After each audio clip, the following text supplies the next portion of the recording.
বর্তমানে প্রাক্তন বিধায়ক তথা দোর্দণ্ড প্রতাপ তৃণমূল নেতা খোকন দাসকে নিজের বাড়ির সামনে চোর চোর খুনি খোকন দাস বলে স্লোগান। তার বাড়ি থেকে লরি ভর্তি ত্রাণ সামগ্রী উদ্ধার করে নিয়ে যায় প্রশাসন। মঙ্গলবার ২রা জুন পুলিশ হেফাজতে নিয়েই পুলিশ তাকে তার বাড়িতে নিয়ে এসে তল্লাশি চালালো। কাঞ্চননগর এলাকার এক বিজেপি কর্মীর অভিযোগের ভিত্তিতে উত্তরপ্রদেশ থেকে খোকন দাসকে গ্রেপ্তার করে পুলিশ। তার বিরুদ্ধে আগ্নেয়াস্ত্র দেখিয়ে প্রাণনাশের হুমকি, মারধর সহ একাধিক অভিযোগ এবং অস্ত্র আইনের অভিযোগ রয়েছে। রবিবার ৩১শে মে প্রয়াগরাজ আদালতে পেশ করে ৪৮ ঘন্টার ট্রানজিট রিমান্ড পায় পুলিশ। মঙ্গলবার ২রা জুন খোকন দাসকে বর্ধমান আদালতে তোলে পুলিশ। বর্তমানে ৬ দিনের পুলিশি হেফাজতে রয়েছে প্রাক্তন বিধায়ক খোকন দাস। পুলিশ নিজেদের হেফাজতে পেয়ে বুধবার খোকন দাসকে নিয়ে তার বাড়িতে তল্লাশি অভিযান শুরু করে পূর্ব বর্ধমান জেলা পুলিশ। তাকে বাড়ি থেকে বের করা হচ্ছে এবং তাকে সঙ্গে নিয়ে তাকে নিয়ে যাচ্ছেন এবং বাড়ি থেকে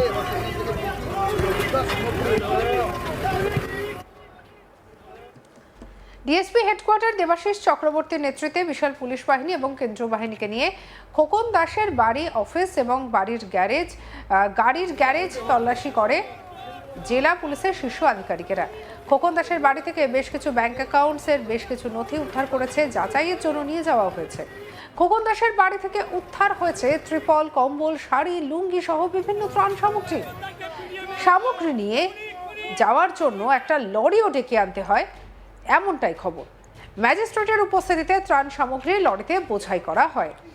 প্রশাসনের পক্ষ থেকে জানা গিয়েছে এই সমস্ত ত্রাণ সামগ্রী বিধায়ক কোটায় তিনি পেয়েছিলেন।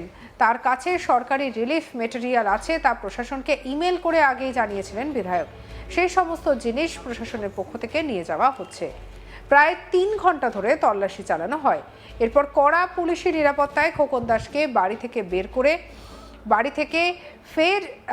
বের করে নিয়ে যাওয়ার সময় তাকে উদ্দেশ্য করে চোর চোর স্লোগান ও খোকন দাসকে খুনি বলে স্লোগান দেয় স্থানীয় বাসিন্দারা, যদিও খোকন দাস গাড়িতে ছিলেন। তাকে নিয়ে যাচ্ছেন এবং বাড়ি থেকে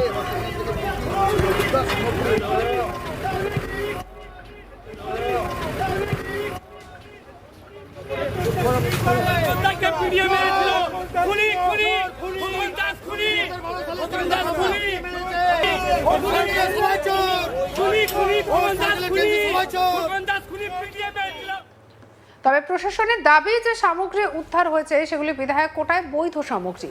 তবে মানুষ প্রশ্ন তুলেছেন, সেই সামগ্রী মানুষের মধ্যে বিতরণ সামগ্রী হলেও তা মানুষের মধ্যে বিতরণ না করে খোকন দাসের নিজের কাছে গচ্ছিত রাখার মানেটা কি বলছেন বিজেপি কর্মী রাজু দাস, শুনবো। এখানে কম্বল, বেডশিট, আপনার ঈদে দেওয়ার কিছু জিনিসপত্র ছিল। উনি প্রত্যেকটা মানুষের সঙ্গে প্রতারণা করেছে। যেসব জিনিসগুলো এমএলএর কোঠায় পাওয়া যায় উনি সেই সব জিনিসগুলো ডিস্ট্রিবিউট করলেন না কেন? নিশ্চয়ই কোনো চক্রান্ত ছিল, বাইরে পাঠাতো, সেখান থেকে ইনকাম হতো। উনি দেখিয়েছিলেন মানুষের জনদরদি, উন্নয়নের কাণ্ডারি। অ্যাকচুয়াল উনি সেটা নয়।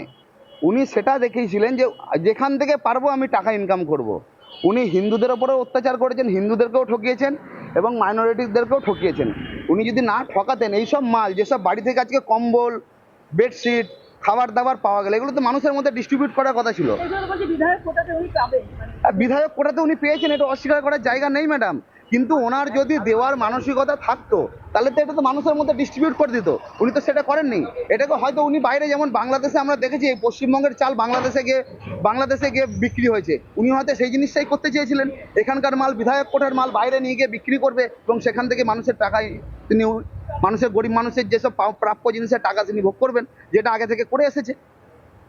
এই জিনিসটাই তো হয়ে এসেছে। এই কারণে তো পুরো বর্ধমানবাসীর মানুষের ক্ষোভ।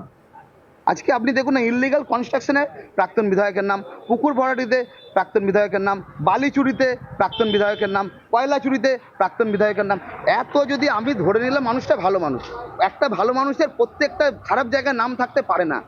উনি খারাপ, তাই তার প্রত্যেকটা জায়গায় খারাপ জায়গায় নাম হয়ে আছে। এই কারণে মানুষের ক্ষোভ। সকালবেলা যখন ওনাকে নিয়ে গেল, আমাদের একজন কার্যকর্তা এখানে ছিলেন, ওনার ভাইকে রথতলায় কাঞ্চনকন্যার পিছনে পাথর চাপা দিয়ে মেরে দিয়েছিল। তার কি অপরাধ ছিল? আজকে সেসব ফাইল ওপেন হবে এবং সেসব ফাইল যখন ওপেন হবে এনাদের মতো মানুষ সবার সামনে আসবে। সে জনদরদি না উন্নয়নের কাণ্ডারি, মানুষ সেটা বিচার করবে। স্থানীয় বাসিন্দা রিমা পাত্র কি বলছেন শুনবো। তো যা বেরোচ্ছে খুব ভালো হয়েছে, আরো বেরোক, আমরা বসে বসে সেটাই দেখবো যে আর কি কি চুরি করেছে। এবার কোন দিন শুনবো ইঁদুর টিকটিকিরও খাবার চুরি করেছে। মানে উনি যে লেভেলে চুরি করছেন, মানে এতে বোঝাই যাচ্ছে যে মানে উনি সাংঘাতিক লেভেলের খিলাড়ি। মানে যে বালি চুরি করতে পারে, যে বাঁকার মাটি চুরি করতে পারে, সে সব কিছু করতে পারে। তো 2011-তে আমি প্রেগনেন্ট ছিলাম।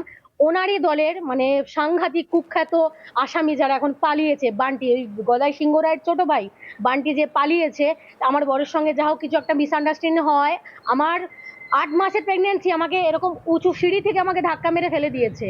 মানে তার জন্য আমি প্রায় 1.5-2 মাস খালি হসপিটাল আর নার্সিং হোম করেছি। আমি যখন ঠিক এই জায়গাটাতে দাঁড়িয়ে, এখানে একটা টেবিল পাতা থাকতো, সবাই দেখেছে, এই টেবিলে বসে বসে প্রত্যেকদিন সকালে চায়ের আড্ডা হতো। তখন ওই রাস্তার ওই পাশে দাঁড়িয়ে আমি বলেছিলাম, আমার মা বলছে হাত জোর করে যে খোকনদা তুমি, আমার মেয়েটা এরকম অসুস্থ, তখন এবার আমার বয়সটা কম, তখন 17-18 বছর বয়সটা আমার কম, তখন আমি বুঝতাম না, শরীর খারাপটা বুঝতাম না। এবার আমার তো ভীষণ অসুস্থ থাকছি আমি, তো সেই কারণে আমার মা বলছে যে দাদা তুমি আমার মেয়ের কিছু বিচার করলে না। আমার মাকে বলছে তুই শর্ত শর্ত শর্ত, আমার মাকে তাড়িয়ে দিচ্ছে। আর মানে এই জায়গায় দাঁড়িয়ে ওখানে আমি তাকে বলেছিলাম যে মানুষগুলোকে তুমি আজ অবহেলা করছো, তুমি আমার মুখটা ভুলবে না, আমার মুখটা তুমি মনে রাখবে। ওই রাস্তায় দাঁড়িয়ে তোমাকে আমি কথা দিচ্ছি, এখান থেকে টানতে টানতে তোমায় নিয়ে যাবে। বের করেছে, আমি ওখানে বাবা লোকনাথ পুজোতে ব্যস্ত ছিলাম, আমি আসতে পারিনি, কিন্তু আমি বের করে নিয়ে যাওয়াটা দেখতাম, এটা আমার মিস রয়ে গেল। মানে আবার আমি নিশ্চয়ই তাকে কোর্টে তুলবে, আমি যাব কোর্টে, তার তার মানে মুখটা দেখতে যাবো, যে কত হেয়ার স্টাইল করতে পারে, সে কত পাউরুটি খাচ্ছে, ফল খাচ্ছে, তাকে কে কত কি দিচ্ছে দেখবো, তাকে কে কত কি, কত অক্সিজেন সে কিনতে পারে, এত কোটি কোটি টাকায় সে অক্সিজেন কিভাবে কিনবে, তার ফ্যামিলিকে বাঁচাবে, তার বাড়িতে ধস নেমে পড়ে যাবে, কারণ আমরা দাঁড়িয়ে দেখবো বুলডোজার আসবে তার বাড়ি উড়িয়ে দেবে, আমরা দাঁড়িয়ে সেই মজাটা দেখবো, কারণ আমাদের গরিবের টাকা মেরেছে, আমাদের জায়গা কিনেছিলেন, সেই জায়গা তার দাদা বরুণ দাস, সেই জায়গার দাম আজ 8 লাখ টাকা, সেই জায়গাটা দখল করে নিয়েছে একটা কমিটির টাকার জন্য, একটা কমিটির টাকা। সেই কমিটিতে সকালবেলা যারা সবজি বিক্রি করে, বরুণ দাস ওখানে টুলটা পেটে বসে থাকতো, 1000 টাকা দিত, বাড়ি ফেরত যাওয়ার সময় তার কাছ থেকে 2000 টাকা নিত, 24 ঘন্টার 12 ঘন্টা সুদের ব্যবসা করে। বরুণ দাস কি করে? অবশ্যই তা বরুণ দাস তাকে সাহায্য করেছে। মানে আমি যে বাইট গুলো দিচ্ছি, ভবিষ্যতে আমার বিরুদ্ধে প্রচুর অনেক কিছু হবে, তবে আমি মানে এখানে দাঁড়িয়ে বলে দিচ্ছি, সে দেখুক আমি তাকে ভয় খাই না, আমি কোনোদিনও ভয় খাইনি। আমার প্রত্যেকটা ভোটের সময় বান্টি আমার পিছনে দাঁড়িয়ে, টল আমার পিছনে দাঁড়িয়ে, গদাই সিংহ রায় আমার পিছনে দাঁড়িয়ে বলে আজ দেখবি আমি বিজেপিতে ভোট দিচ্ছি। আমি এতটাই ডেসপারেট, আমি কাউকে ভয় খাই না।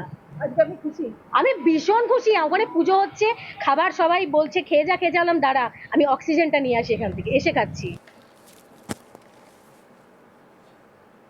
সঙ্গে রাখুন আজ তাক বাংলাকে অন্যান্য খবরের জন্য সাবস্ক্রাইব করতে ভুলবেন না।